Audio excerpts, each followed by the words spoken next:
Why the hell is the CEO's espresso machine making that grinding noise again? I muttered, crawling behind the server rack with my flashlight and a toolbox that's seen more action than a Navy mechanic's. That overpriced Italian contraption was wired into the same circuit as the HVAC system for the entire third floor. Something I discovered after the great coffee catastrophe of 2003 when Diana Walsh's morning latte addiction took down half our network servers. Nobody else knew that little detail. Nobody else documented anything around here. But I did, because after 23 years of keeping this place running, you remember everything that matters and a lot that doesn't. The name's James Patterson, Jim to everyone who actually talks to me. I'm 47 years old, and I've been the Senior Operations and Facilities Manager at TechFlow Solutions longer than most of these executives have been out of their parents' basement. That Tuesday morning in August started like every other for the last 2 decades. Me unlocking the office at 6:45 a.m. with the original master key they gave me back in 2001. I'd been oiling that lock twice a year since Bush was president. You'd be amazed how many VP-level people can't turn a key if it sticks even slightly. They assume it's broken, like their understanding of how buildings actually work. The cleaning crew had left their usual mess in the break room. Someone from marketing forgot Chinese takeout in the main fridge over the weekend. The smell hit you like a sucker punch from a heavyweight boxer. Not technically my job, never was in any contract, but guess who scraped moldy lo mein off the shelves with a paint scraper and industrial-strength deodorizer? This guy. Some days I felt like the human equivalent of duct tape. I kept everything stuck together and running smooth, only noticed when something came unstuck or started squeaking. The CEO thought I was still the maintenance guy, even though my business card clearly said Senior Operations and Facilities Manager.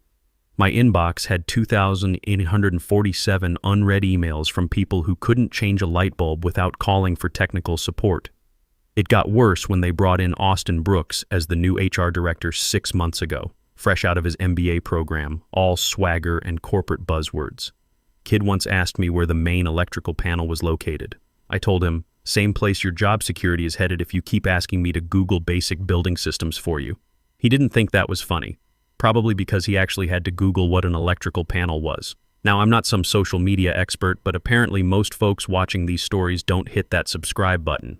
That's like borrowing someone's tools and returning them duller than when you found them. So go ahead, subscribe, keeps the channel running and the workplace justice stories flowing. Back to the mess I was about to clean up, both literally and figuratively. I didn't go to fancy business schools or wear suits that cost more than my truck payment, but I knew that building like a master mechanic knows his favorite wrench. Which pipes would freeze first when Chicago winter hit hard? Which circuit breakers would trip if you ran the industrial copier and 3 microwaves at the same time? Where every emergency shutoff valve was hidden behind panels that looked decorative but weren't. I'd kept TechFlow Solutions breathing through power outages, plumbing disasters, HVAC meltdowns, and 3 different CEOs worth of questionable decisions. 23 years of showing up early, staying late, and making sure the lights stayed on while they made their PowerPoint presentations about disrupting the market and leveraging synergistic opportunities, whatever the hell that meant. And they forgot. No recognition, no bonus, no handwritten thank you notes from the executive suite. Just once, when I worked until 2 a.m. replacing a burned-out transformer that would have cost them $75,000 in downtown office space downtime, the old CFO handed me a gas station energy drink and said, "You're a lifesaver, Jerry. My name is Jim. Has been for 47 years. I stopped correcting them after a while. Wasn't trying to be anyone's hero or prove any points. I just believed in doing things right, doing them thoroughly, doing them once so they stayed fixed. That lease agreement, the one that let us rent prime Chicago downtown real estate for half the current market rate, I negotiated that back in 2001 when we had 8 employees, 2 computers, and a fax machine held together with electrical tape and prayer. The founder, Gary Walsh, needed someone with decent credit to co-sign because the company couldn't qualify for a library card, much less commercial real estate. Hell, I just put the whole lease under my name. Nobody else had the credit score back then, and I didn't mind helping out what I thought was family. That's what I believed we were building. Like most families, they eventually stopped noticing who kept the house from falling down around their ears. Ever walk into a place you've maintained for over 2 decades and realize nobody sees you unless the air conditioning stops working or there's a problem with the internet connection? That was my life for the last 5 years. Invisible until something broke. Then suddenly I was their savior and janitor rolled into one reliable middle-aged package. The espresso machine made that grinding noise again. I sighed, grabbed my multimeter, and started tracing the electrical feed. Another day, another problem that only I knew how to solve. Little did I know, it would be one of the last problems I'd solve for TechFlow Solutions. Because in about 6 hours they were going to hand me a pink slip and ask for my keys back. And they had no idea they were about to make the biggest mistake in their company's 23-year history. So yeah, I kept showing up every day, quiet, competent, dependable as a craftsman socket set that never strips a bolt. Then came that Monday in August, when HR sent an all-staff email about strategic organizational restructuring, which in corporate speak is like a mechanic telling you your engine needs to be strategically redistributed across the parking lot. My gut went cold. I'd seen enough executives practice their layoff speeches in empty conference rooms to know what was coming next. The calendar invite arrived at 4:57 p.m., just as I was troubleshooting why the security system kept glitching every time someone used the main elevator. 23 years of electrical work teaches you that timing is never a coincidence. Subject line, quick check-in, HR, no context, no warning, just dropped into my day like a wrench falling into moving machinery. I walked in the next morning, punctual as always, wearing my Navy work shirt with the faded company logo and a coffee stain shaped like the state of Illinois. That shirt had survived 3 CEO changes, 1 office flood, and a surprise health inspection that turned into a 3-hour comedy show, watching executives try to explain why we had a space heater plugged into an extension cord running under a conference table. Austin Brooks was already seated in conference room C, looking like he'd practiced his serious face in the bathroom mirror all weekend. Next to him sat some woman from legal I'd never seen before. Expensive suit, expensive shoes, and a manila folder she kept adjusting like it contained nuclear launch codes. "Jim, thanks for coming in," Austin said with that fake enthusiasm they teach in management seminars. "We wanted to discuss some organizational changes." The word changes hit like a sledgehammer to the sternum. I'd translated this exact conversation for other people over the years, held their hands while they processed the news, covered their shifts while they cleaned out their desks. I knew the script by heart, could have performed it myself. "We're moving in a new direction," he continued, not making eye contact. I stared at him until he looked up. That direction wouldn't happen to include me in it, would it? Silence. Then the soft sound of the folder sliding across the table toward me like a legal document playing shuffleboard. Inside was a severance package with more fine print than a pharmaceutical commercial. 3 months' pay, health insurance through the end of September, and an NDA clause thicker than a Chicago phone book. Real generous for 23 years of keeping their operation running smoother than a Swiss chronometer. The letter didn't even get my title right, called me James R. Patterson, facilities coordinator. 23 years and they couldn't be bothered to check my actual job description that was posted on the company website. "We'll need your badge and keys today," the legal woman added in a tone that could freeze antifreeze. "Also, any company property in your possession." I took a breath that could have inflated a tire and reached into my pocket, set the badge on the table like a poker chip in a game I'd already lost. Then the keys. All 12 of them, each one labeled in my own handwriting from 2001, back when I personally installed most of the locks myself because we couldn't afford a locksmith. "You sure about this?" I asked, looking directly at Austin. He blinked like a confused barn owl. "I'm sorry?" "You sure you want these keys?" Last chance to reconsider this decision. He gave me that HR face. Sympathetic, professional, faker than a $3 bill. "It's not personal, Jim. It's just business." "Right," I said, standing up. "Just remember, you can't fire what you never understood in the first place." I walked out before I could say something that would land me in legal trouble. The August heat hit my face like opening an oven door. Traffic noise buzzed around me, but everything felt muted, like I was underwater. 23 years of fixing their problems, training their people, keeping their systems running without a single day of unscheduled downtime. They wanted to forget me? Fine, but they forgot too much. I didn't drive straight home, pulled into a McDonald's parking lot, sat in my truck with the engine off, and called Patricia Coleman. Pat was my neighbor's daughter, grew up riding bikes in my driveway, Now she's a real estate attorney with an office downtown and a nervous laugh when people mention contract disputes. She picked up on the first ring. "Jim, everything okay?"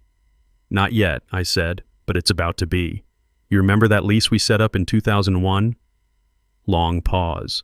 I could hear her keyboard clicking in the background, then a low whistle that told me everything I needed to know. "Oh, wow. That lease. The TechFlow one?" "Yep. Do they know who's actually on it?" I smiled for the first time that day. Not a happy smile.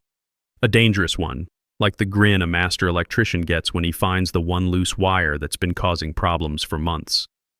"They just handed me back my keys," I said, "so I think it's time to give them exactly what they asked for." My house smelled like Old Spice and leftover pizza. My way of living simple and staying sane after a long day of keeping other people's problems solved. I dropped my work bag by the front door, kicked off my steel-toed boots, and walked straight to the hall closet where I kept my just in case they try something stupid file box.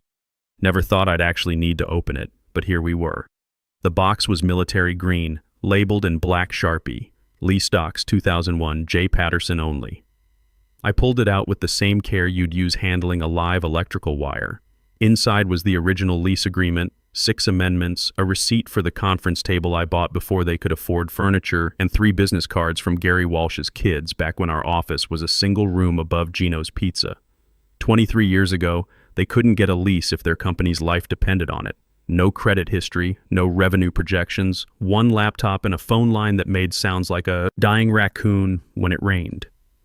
Gary Walsh, the founder and Diana's father, sat across from me at a Denny's booth and said, "Jim, if you don't help us out here, we'll be working out of my garage until we go bankrupt. My wife will divorce me."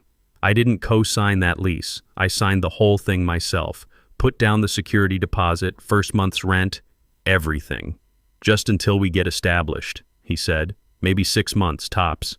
We never had that conversation again because after that first year, it was always me who handled the renewals, the amendments, the building management meetings.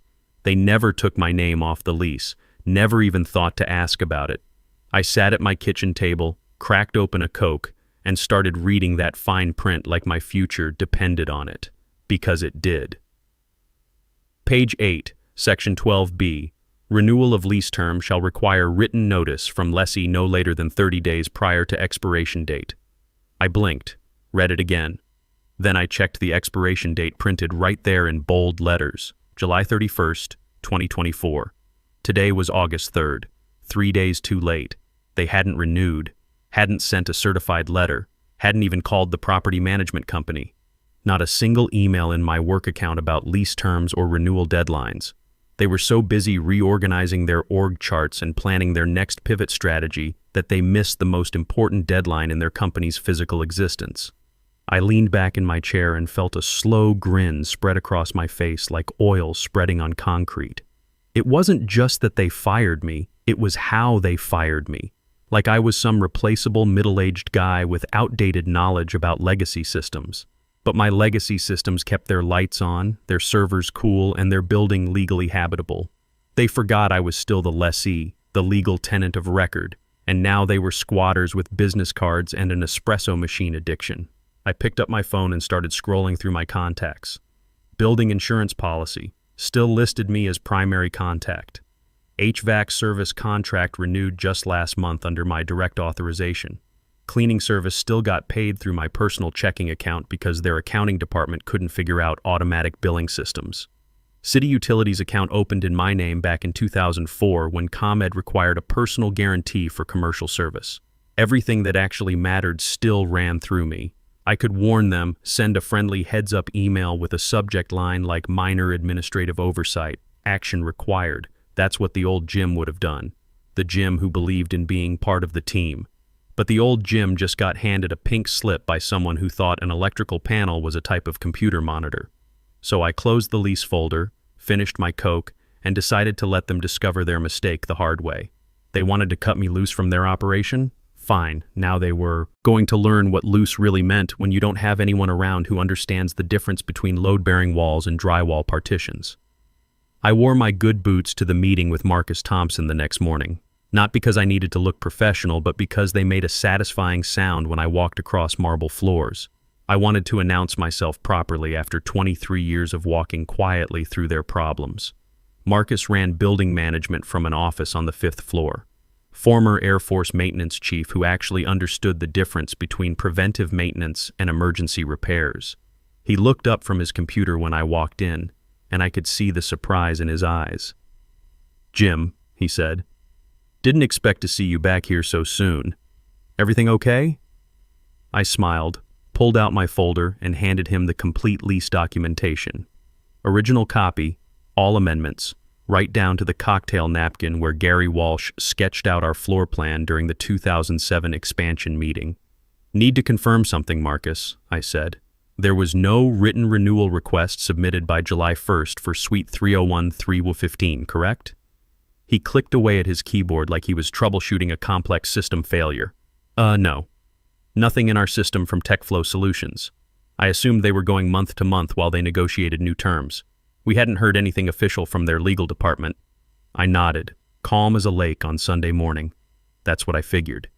Because according to Section 12B of their lease agreement, failure to provide written notice results in immediate termination of tenancy.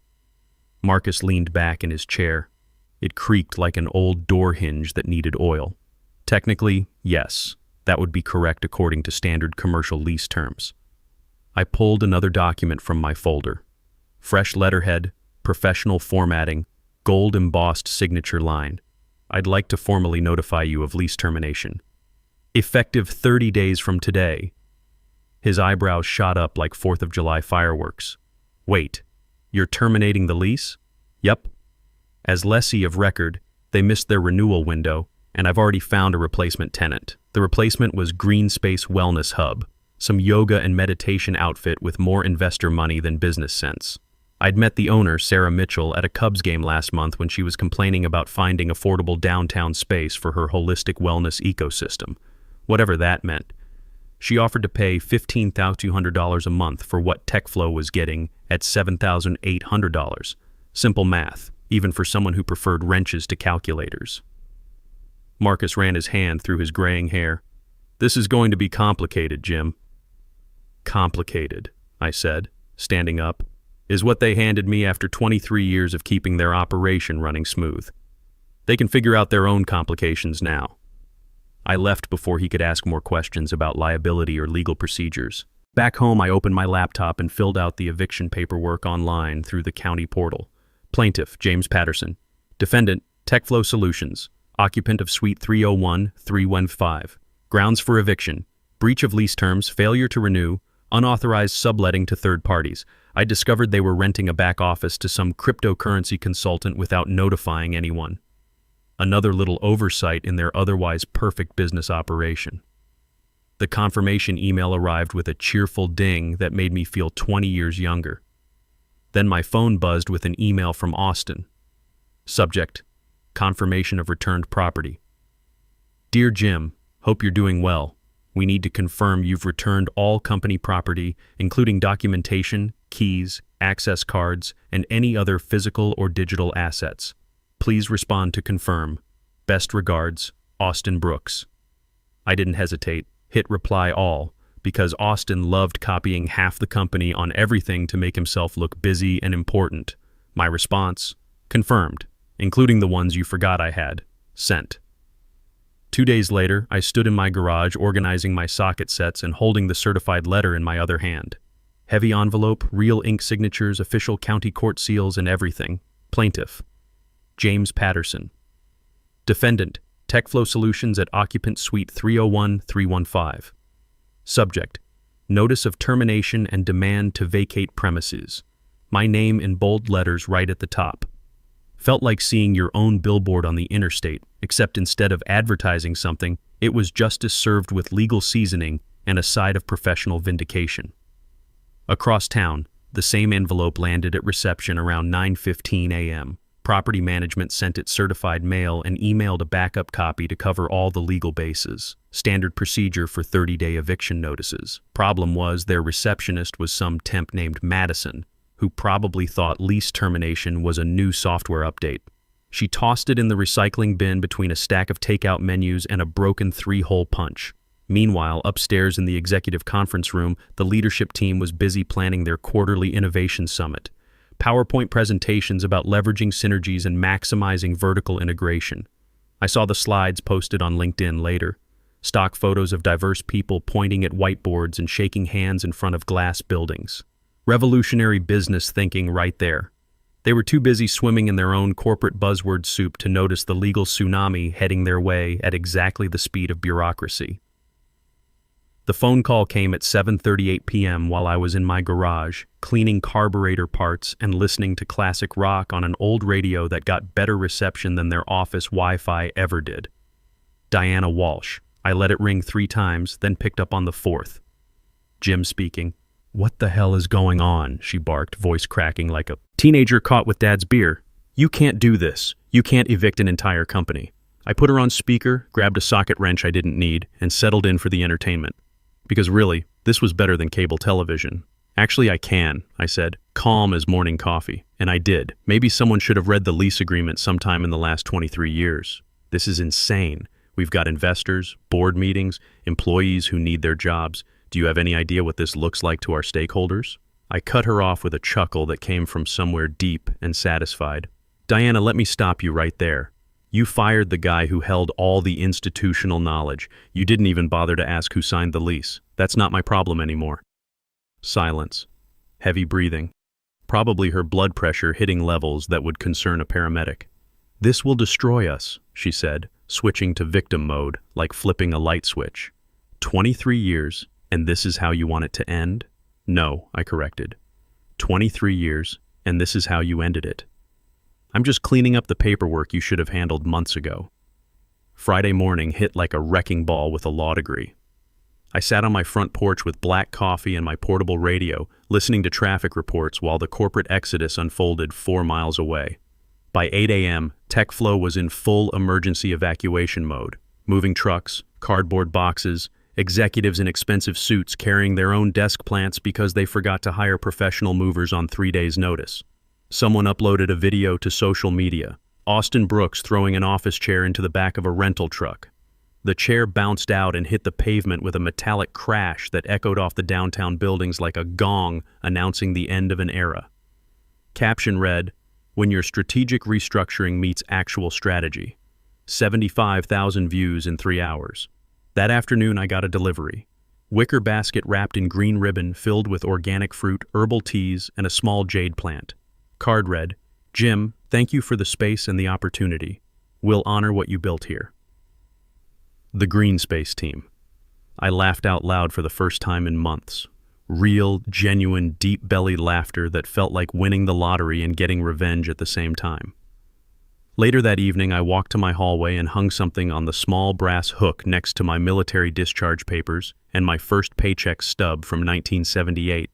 The original master key from 2001, worn smooth from 23 years of opening doors and solving problems nobody else could handle. Not because it unlocked anything anymore, but because it represented something important that Austin Brooks and Diana Walsh never understood. Knowledge has value, experience matters, and sometimes the guy who keeps the lights on deserves to control the switch. Thanks for sticking around, folks. Hit that subscribe button and let's keep these workplace justice stories coming. Because somewhere out there, another Austin Brooks is about to learn that you can't fire what you never understood in the first place.